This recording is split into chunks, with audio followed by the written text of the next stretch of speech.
নমস্কাৰ সকলোকে আকৌ এবাৰ অন্য এটা নতুন ভিডিঅ'লৈ স্বাগতম জনাইছোঁ। আমি হাই ছেকেণ্ডেৰী ছেকেণ্ড ইয়াৰৰ ষ্টুডেণ্টসকলৰ ৰাজনৈতিক বিজ্ঞানৰ কিছুমান থকা প্ৰশ্নৰ উত্তৰ আলোচনা কৰি আছিলোঁ। আমি 1 নম্বৰীয়া প্ৰশ্নসমূহ আলোচনা কৰিলোঁ, কেনেকুৱা ধৰণৰ আহিব পাৰে। 6 নম্বৰীয়া প্ৰশ্নসমূহো চাইছোঁ। সেই 6 নম্বৰীয়া প্ৰশ্নসমূহ চালে তোমালোকৰ তাৰ পৰা 4 নম্বৰ প্ৰশ্নও কমন পৰিব পাৰে। আৰু আজি আমি 4 নম্বৰৰ বাবে প্ৰয়োজনীয় প্ৰশ্নসমূহ চাম আৰু তাৰ লগে লগে আমি কিছুমান ইম্পৰ্টেণ্ট কুৱেশ্যন যোনবোৰ তোমাৰ 2 নম্বৰৰ কাৰণেও আহিব পাৰে বা 1 নম্বৰৰ কাৰণেও আহিব পাৰে, 4 কাৰণেও 6 কাৰণেও আহিব পাৰে, তেনেকুৱা কিছুমান কুৱেশ্যন আমি চাম। গতিকে তোমালোকে ভিডিঅ'টো শেষলৈকে চাবা আৰু চেনেলটোত যদি প্ৰথমবাৰৰ বাবে আহিছে তেনেহ'লে চেনেলটো ছাবস্ক্ৰাইব কৰিবা, লগতে ভিডিঅ'টো লগৰ বন্ধু বান্ধৱীৰ সৈতে শ্বেয়াৰ কৰিবা যাতে তেওঁলোকৰো অলপ সহায় হৈ যায়। এতিয়া আমি কুৱেশ্যনবোৰ চাওঁ ব'লা। চোৱা, ভাৰতৰ মৰ্চা চৰকাৰৰ প্ৰধান বৈশিষ্ট্যসমূহ চমুকৈ লিখা। এইটো কুৱেশ্যন অহাৰ সম্ভাৱনা আছে, গতিকে তোমালোকে চাই লোৱা। ইয়াত ধুনীয়াকৈ দিয়া হৈছে, স্ক্ৰীনশ্বট লৈ লোৱা, তোমালোকে পঢ়ি ল'বা। এতিয়া বেছি সময় নাইও, গতিকে চোৱা, এবাৰ পঢ়া আৰু তাৰপিছত পৰীক্ষা দিবলৈ যাবা। তাৰপিছত চোৱা, 2 নম্বৰ চিপকো আন্দোলনৰ বিষয়ে চমুকৈ আলোচনা কৰা। চিপকো আন্দোলনৰ ওপৰত তোমালোকে চাই যাবা। ইয়াত দিয়া হৈছে, ইয়াত গুৰুত্বও দিয়া হৈছে আৰু এফালে তোমালোকৰ চিপকো আন্দোলনৰ মুখ্য প্ৰভাৱসমূহ, মানে ভাৰতত চিপকো আন্দোলনৰ মুখ্য প্ৰভাৱসমূহ কি আছিলে সেইটো দিয়া হৈছে আৰু এইফালে তোমালোকৰ বৰ্তমান চিপকো আন্দোলনৰ প্ৰাসংগিকতা এইটো দিয়া হৈছে। তোমালোকে গোটেইকেইটা ধুনীয়াকৈ চাই যাবা, ঠিক আছে। আমি পিছৰটো প্ৰশ্ন চাওঁ। ভাৰত বিভাজনৰ পৰিণতিসমূহ চমুকৈ আলোচনা কৰা। ধুনীয়াকৈ কৰা হৈছে, চাই ল'বা। 22-23 ঘণ্টাৰ কষ্টসমূহ এতিয়া তোমালোকক 10-15 মিনিটৰ ভিতৰত দি দিয়া হ'ব, গতিকে তোমালোকে চোৱা আৰু পঢ়ি যোৱা। পৰীক্ষা সকলোৰে ভাল হওক। তাৰপিছত ভাৰতৰ পাৰমাণৱিক নীতিৰ বিষয়ে বিশ্লেষণ কৰা। ধুনীয়াকৈ চাই যাবা, স্ক্ৰীনশ্বট এটা লৈ লোৱা আৰু পঢ়ি লোৱা।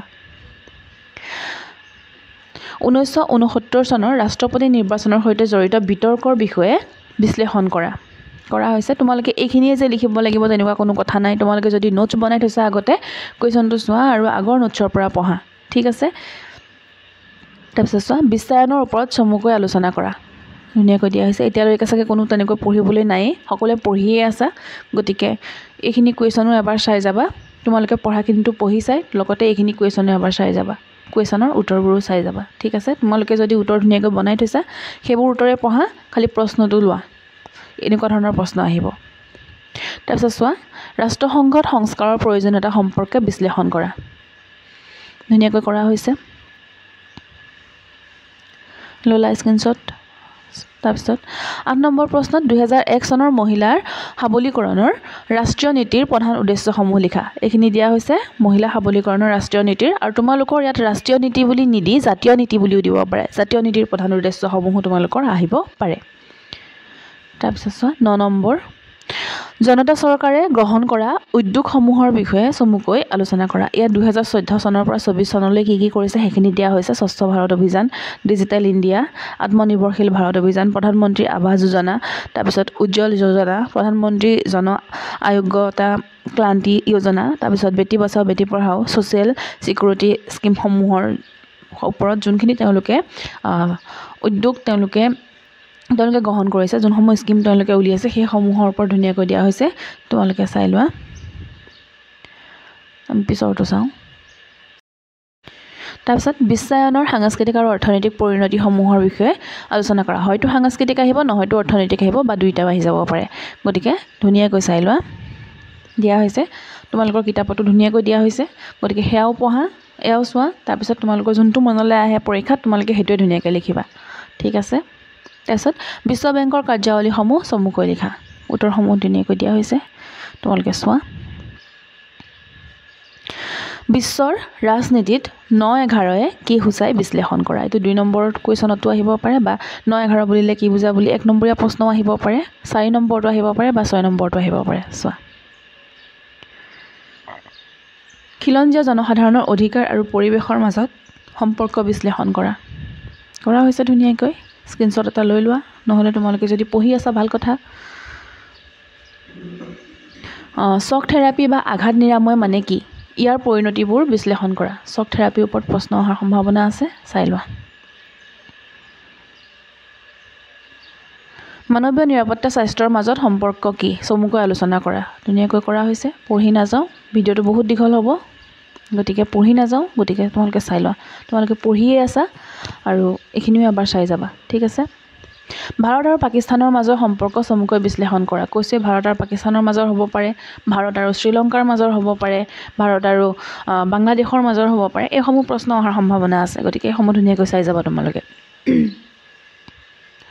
তাৰপিছত চোৱা আৰু ইয়াতে এটা তোমালোকৰ কাশ্মীৰৰ বিতৰ্কক লৈ পেলাই এটা প্ৰশ্ন আহিব পাৰে কাশ্মীৰৰ বিতৰ্কৰ ওপৰত তোমালোকে চাই যাবা তাৰপিছত ভাৰত আৰু বাংলাদেশৰ মাজৰ সম্পৰ্ক চমুকৈ বিশ্লেষণ কৰা হৈছে স্ক্ৰীনশ্বট এটা লৈ লোৱা গোলকীয় নিৰাপত্তাৰ ধাৰণাৰ বিষয়ে চমুকৈ আলোচনা কৰা বা চমুকৈ বিশ্লেষণ কৰা হৈছে 4 নম্বৰ প্ৰশ্ন উত্তৰ দিয়া হৈছে গতিকে চমুকৈ বুলি আছে যদি 6 নম্বৰ আহে গতিকে তেতিয়া আলোচনা কৰা বুলি আহিব ঠিক আছে গোলকীকৰণৰ পৰিণতিবোৰ কি বিশ্লেষণ কৰা গোলকীকৰণৰ পৰিণতিবোৰ বিশ্লেষণ কৰা হৈছে চাই যাবা কোৱেশ্চনটো অহাৰ সম্ভাৱনা আছে ৰিঅ সন্মিলনৰ ফলাফলবোৰ লিখা ৰিঅ সন্মিলনৰ ফলাফলবোৰ দিয়া হৈছে তোমালোকে ধুনীয়াকৈ চাই যাবা বৃহৎ শক্তিৰ ৰাষ্ট্ৰসমূহক সৰু ৰাষ্ট্ৰসমূহৰ মিত্ৰতাৰ কিয় প্ৰয়োজন হয় 4টা কাৰণ লিখিবলৈ দিছে 4টা কাৰণ দিয়া হৈছে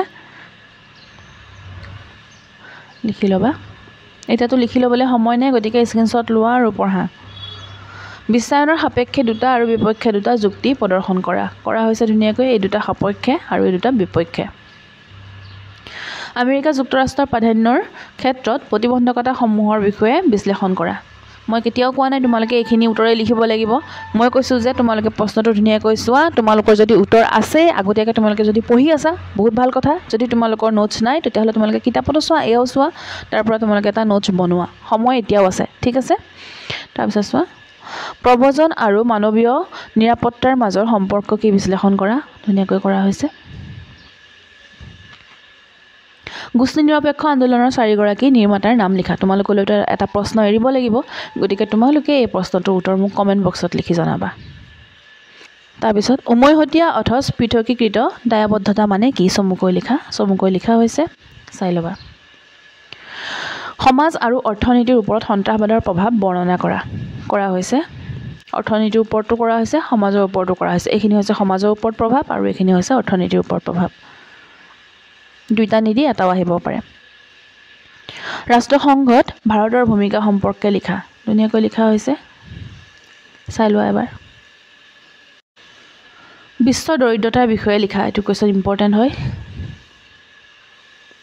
ভাৰতত বিৰোধী দলৰ ভূমিকা চমুকৈ আলোচনা কৰা ধুনীয়াকৈ কৰা হৈছে এবাৰ পঢ়ি লবা ভাৰতৰ বৈদেশিক নীতিৰ মূল নীতিসমূহ কি ভাৰতৰ বৈদেশিক নীতিৰ ওপৰত চাই যাবা দেই সিমলা চুক্তিৰ ওপৰত এটা টুকা লিখা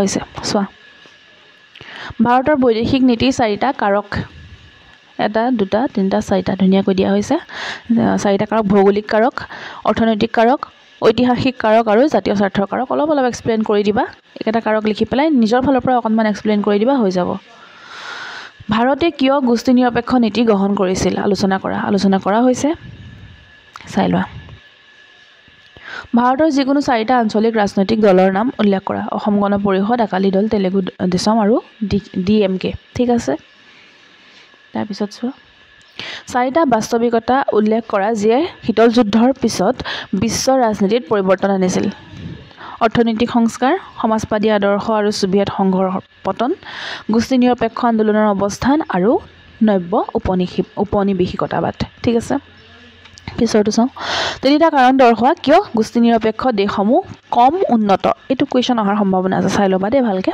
ইয়াত 3টা কৰা হৈছে তোমালোকৰ 4টা কৰিবলৈ আহিব কাৰণ 4 নম্বৰ আহিব যে 4টা কৰা বুলি আহিব গোষ্ঠী নিৰপেক্ষ আন্দোলনৰ ওপৰত চমুকৈ লিখা গোষ্ঠী নিৰপেক্ষ আন্দোলনৰ ওপৰত চাই যাবা গোষ্ঠী নিৰপেক্ষ আন্দোলনৰ ওপৰত অহাৰ সম্ভাৱনা আছে তাৰপিছত চোৱা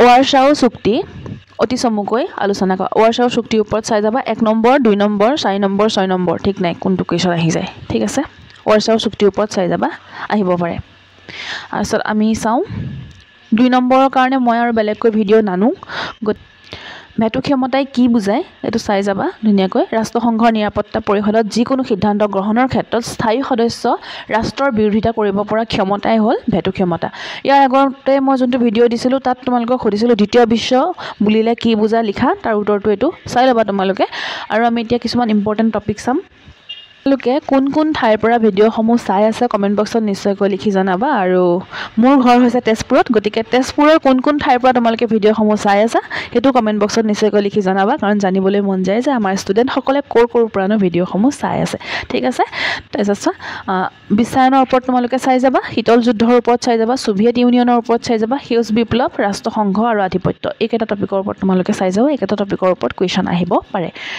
আৰু তোমালোকৰ পৰীক্ষাৰ মানে পলিটিকেল সায়েন্সৰ পৰীক্ষাৰ এইটো শেষৰটো ভিডিঅ' গতিকে তোমালোকে পৰীক্ষা ভালদৰে দিবা আৰু হিষ্ট্ৰী কুৱেশ্যন দিবৰ কাৰণে কৈছে অকল কুৱেশ্যন লাগেনে কুৱেশ্যনৰ লগত তোমালোকক আনচাৰসমূহো লাগে আৰু 1 নম্বৰীয়া কুৱেশ্যন লাগেনে লং কুৱেশ্যন লাগে কেনেকুৱা কুৱেশ্যন লাগে হিষ্ট্ৰী সেইটো মোক কমেণ্ট বক্সত লিখি জনাই দিবা নেক্সট মই হিষ্ট্ৰী ভিডিঅ' বনাম গতিকে আজিলৈ আহিছোঁ আৰু ভিডিঅ'টো শেষলৈকে চোৱাৰ বাবে তোমালোকক বহুত বহুত ধন্যবাদ